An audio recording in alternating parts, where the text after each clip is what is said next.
people have a hard time relating to electronic music a lot of times. And something that was so appealing about the Game Boy is that people get it, whether they do or not. They see it, they love it, they get a kick out of it. It reminds them of their youth, of their childhood.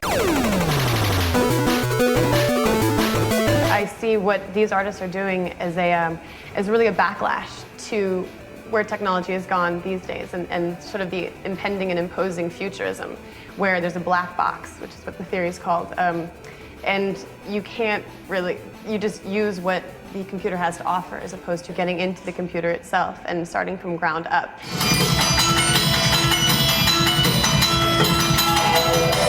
These artists are sampling their past, they're sampling their childhood. These are people who grew up with these toys and are now taking them apart.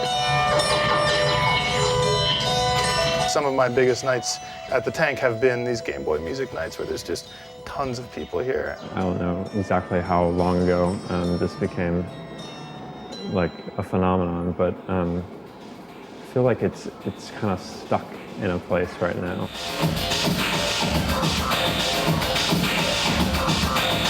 I mean, it's fun and it's interesting, but like how it's applied, I think needs to go somewhere else.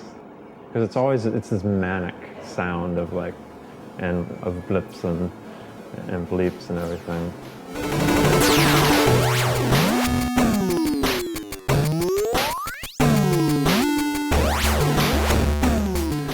You know, I'm pretty satisfied with where it is now, as an artistic expression, not necessarily as something intended for music.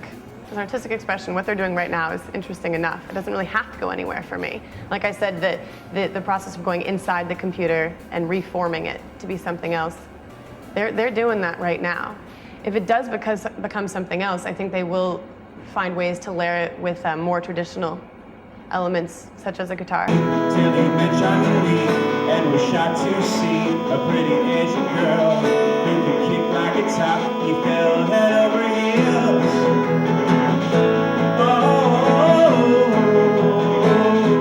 There's a movement to make even guitars, which are traditional instruments, sound like this 8-bit technology, and they're blending. So I think that there will be an offshoot where more traditional elements are incorporated, but I still think that these people are going to continue to make their chiptunes and their 8-bits.